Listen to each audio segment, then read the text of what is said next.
Alors notre premier accord, c'est l'accord de Do majeur 7. Les notes, c'est Do, Mi, Sol, Si.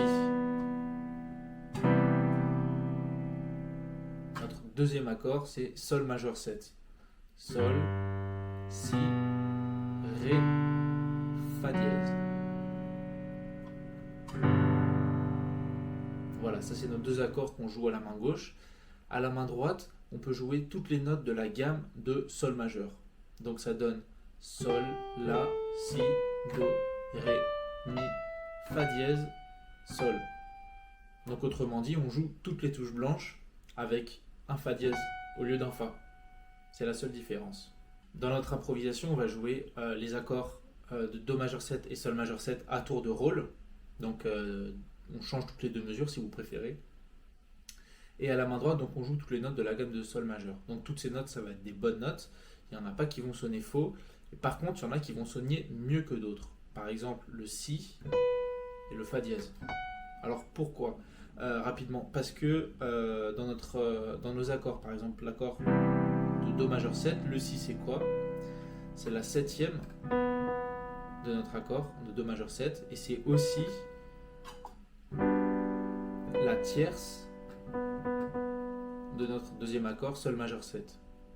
Ça va donner cette petite coloration jazz qu'on aime bien. Alors il y a aussi, comme j'ai dit, le Fa dièse. Le Fa dièse par rapport au Sol majeur 7, c'est la septième. Ça donne ce petit côté jazz de la septième. Et c'est aussi le triton, ce qu'on appelle un triton, de l'accord de Do majeur 7. Donc là, on crée aussi une dissonance donc, qui va participer à cette petite coloration de jazz qu'on aime bien. Voilà. Alors à la fin de notre improvisation, on pensera par finir par le Sol majeur 7. Parce que vu qu'on utilise la gamme de Sol majeur, on est en Sol majeur. C'est cet accord-là, Sol majeur 7, qui donnera l'aspect de conclusion, de point final à notre improvisation. C'est pas obligatoire, mais moi je vais choisir de finir par cet accord. Alors la première étape pour apprendre cette petite improvisation, c'est de plaquer les accords à la main gauche, tout simplement, et on va se concentrer d'abord sur la main droite. On va tâtonner, donc on a la gamme de Sol majeur à notre disposition, et le but c'est vraiment de tester un maximum de choses. On appuie un petit peu au hasard en essayant de faire varier. Il y a plein d'éléments. On peut explorer par exemple différentes notes, les différentes hauteurs. On peut aller très aigu, plus grave, par exemple. On peut aussi jouer une note à la fois, mais deux, de cette manière-là. Il y a plein de choses à faire. On peut regarder différents rythmes, par exemple.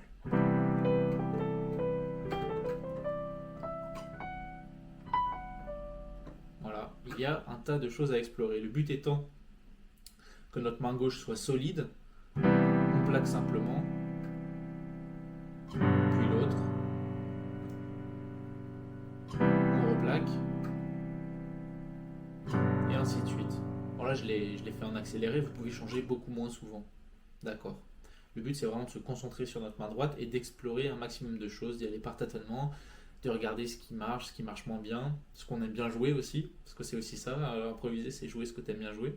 Donc voilà, il faut bien pratiquer ça.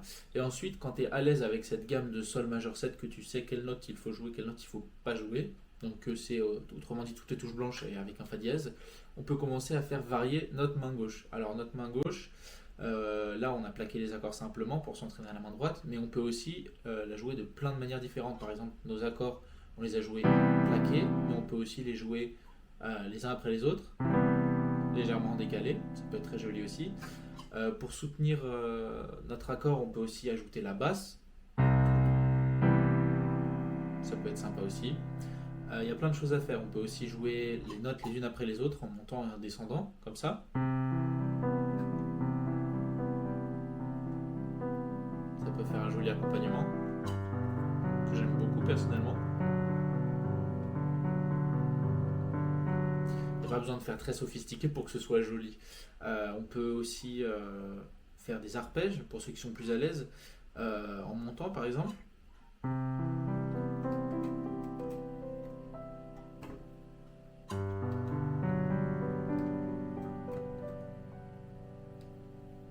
Voilà, donc Donc il y a plein d'options. Pareil, pratiquer pour être à l'aise. Le but c'est d'être vraiment à l'aise avec différentes techniques pour pouvoir avoir plusieurs cordes à notre arc, pour pas avoir l'impression de se répéter, pouvoir faire varier l'intensité et jouer avec ce qu'on a. Maintenant qu'on a des techniques à la main droite et différentes manières de jouer la main gauche, on va combiner les deux, mixer le tout. Donc on a pas mal d'options possibles au final pour jouer notre improvisation. Alors je peux te donner un autre conseil. Je te conseille de ne pas sous-estimer les silences et de jouer des fois de manière très douce. Parce que déjà, pas obligé de jouer beaucoup de notes pour que ça sonne joli. Et le fait d'avoir des silences, quand tu voudras mettre plus d'intensité, ça va faire un grand contraste et ça va augmenter cette intensité. Donc c'est vraiment pas une mauvaise chose de jouer doucement, tant en termes de vitesse de jeu qu'en termes de volume de jeu. Ça peut être aussi très joli.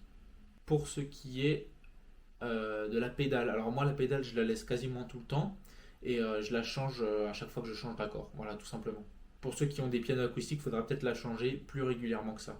Pour ceux qui sont plus à l'aise, on peut aussi jouer les notes de la gamme blues de Mi. Donc Mi, Sol, La, Si bémol, Si, Ré, Mi. Donc en pratique, on a juste ajouté un Si bémol, mais ça va créer une grosse dissonance. Donc quand on joue le Si bémol, il ne faudra surtout pas rester dessus pour pas qu'on se rende compte de cette dissonance, mais qu'on ait ce petit côté blues pour ceux qui veulent jouer ça.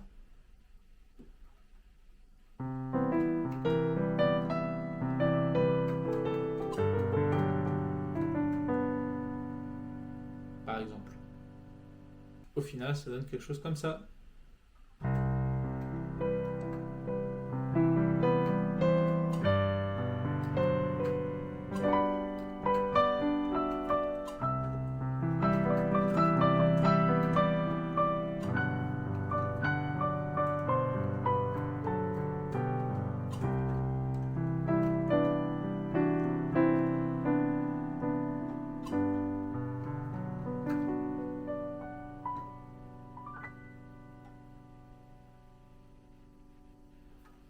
Merci d'avoir regardé cette vidéo. N'hésite pas à t'abonner si ça t'a plu, ou à mettre un commentaire pour me dire ce que t'en penses. À la fois prochaine.